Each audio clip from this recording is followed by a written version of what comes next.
top area. Underlord, the only one in the vicinity. As, oh, they're going to go right to the Ancients. Going to be seen by Shadow Fiend. Shadow Fiend, though, I don't know if he was just AFK or what. That seemed like a I'm looking somewhere else kind of deal. And he gets caught. Well, it's pretty just completely AFK, but decent. Both of the position 4s from both teams. Earth Spirit kind of wants to sort of try and find ganks, whereas the Ogre is going to try and stop the Earth Spirit from trying to find those kills. Like the Ogre is like the bodyguard, and Earth Spirit's kind of like the assassin kind of thing. Although obviously Ogre has his kill potential as well, but definitely Earth Spirit has more kill potential with the Royal. But yeah, I think compLexity are kind of okay with how the lanes are going right now, though. Like they're getting farm on all lanes really. SF is beating Tinker a little bit, but that's just from the Ogre help. But here comes the rope in from Earth Spirit, though misses unfortunately. And that should be enough for SF to get away scot-free. Yeah, I was watching the bottom lane action though, and they do catch Lone Druid. They put him under initially. He tries to TP out after, but it's not enough. And they just had enough damage to finish him off. Obviously now with the Soul Catcher, again doing plenty of damage. He's being played by Moo, of course, so still even with the Lone Druid and everything. And got him on the Timber Saw. It's a very comfortable hero for him, as we saw yesterday, and of course TI most noticeably. That's what the hero that, safe to say, really helped to make him a popular name. And he's going to really harass Ogre Magi here. Sneyking also somewhat low, trying to assist, but now out comes the Kaskin. Maledict to follow, not even necessary actually. Moo does enough damage to take him out by himself. Meanwhile, bottom lane though, what happened? Down goes Lone Druid, and middle lane Tinker's dead too. Yeah, Lone just takes too much damage. The Weaver is too sort of scary to sort of really lane against the bot lane. Yeah, he kind of just says hello to them, but then a quick time lapse and he manages to escape. They obviously didn't have the lockdown ready to go, so he'll be fine. But yeah, the bottom push, we'll see what they are able to make of it. Meanwhile, cancel middle lane, he's put under initially. Ogre Magi throws up the Ignite. He's going to throw out the March, but Tinker, he's doing what he can to simply get away right here, which isn't much, unfortunately. Tinker doesn't work that way. He doesn't really have the greatest escape, so he goes down. Melons going to be chased back by Weaver. Will survive. Has that Voodoo Restoration in case he wants to use it, but again, the big kill on a Tinker just prior, and a 4-2 lead now for Duop, and where are they going? They are going back to base with the Dark Rift there. Yeah, normally we see like 2-1-2 actually, but he's actually gone 3 points in the Coconut. Oh, mid lane. Middle lane, yeah. Cancel's in trouble. This Weaver's being very active early on. That's the kill there. Pops time lapse as well, just in case. And now they're enough. I don't think they need like a saving spell, like a dazzle or something to really help him, but something they just do not have in this draft. So they're going to have to try and farm cancel as much as they can elsewhere. But top lane though. Yeah, Chakram kind of catching 747 a little bit. Z-Freak wants to assist, but gonna miss the Boulder Smash. Meanwhile, Shadow Demon in the flank. Z-Freak maybe it would have been better to turn its attention to the Shadow Demon rather than go for that Shadow Fiend. It doesn't matter though. The Timber Chain in, and then the Chakram to cut right through the Shadow Demon. So Moo's like, I got this, don't worry, and he accomplishes it. So that. Like I said, like yes, Lone Droid when you go the regular kind of range build and sniper build, but again it's good against certain heroes. But in the meantime, top lane Earth Spirit most likely is gonna drop very quickly. Yeah, but like I said, first of all, the Radiance. Let's talk about the Radiance has a lot of benefit here.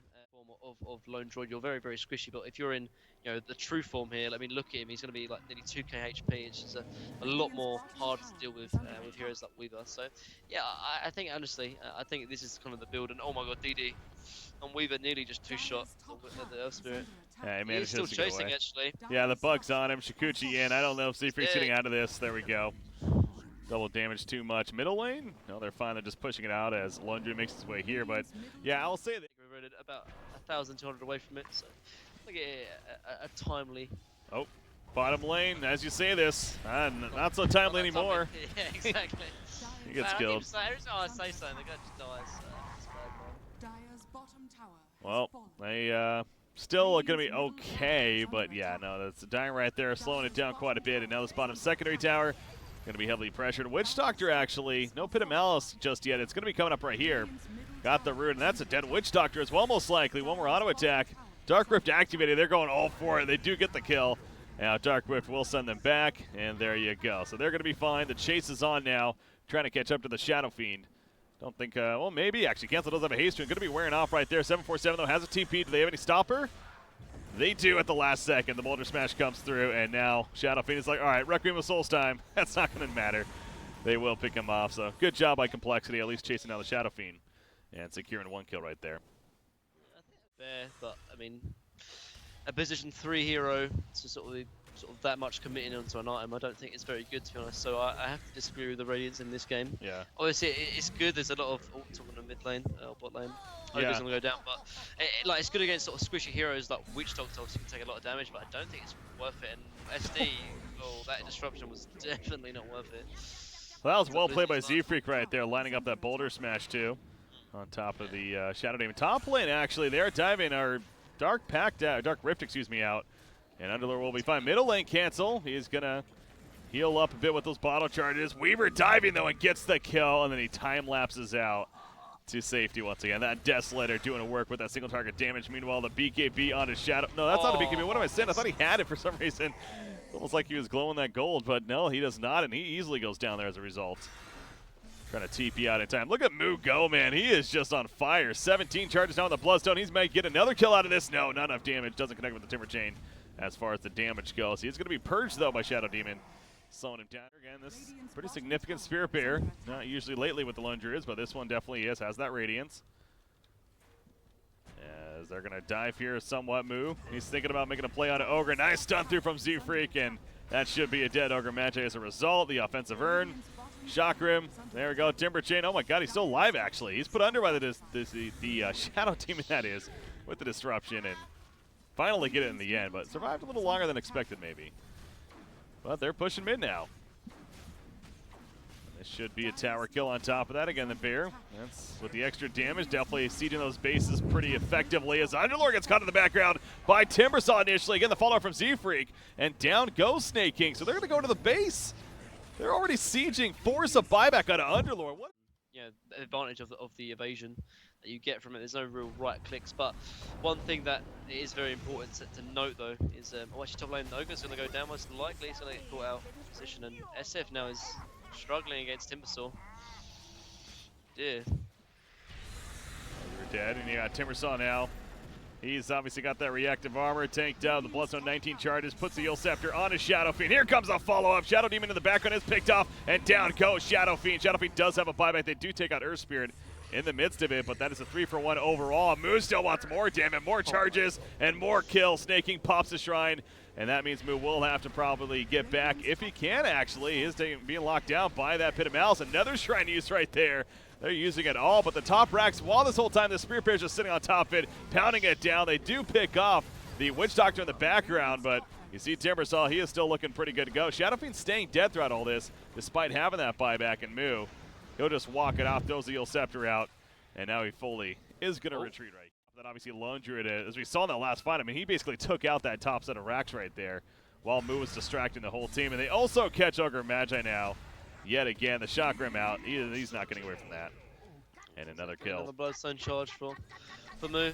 Just going back to this butterfly on SF, I know we've talked about it a little bit, but one thing we haven't really talked about is that obviously they need kind of an illusion kind of hero to sort of pair with the SF. I guess Weaver is okay, but I guess with this butterfly pickup, obviously the plus 35 agility is very nice to be used for the SD with the disruption. So there's something to talk about as well. But talking of SD, nearly dies actually.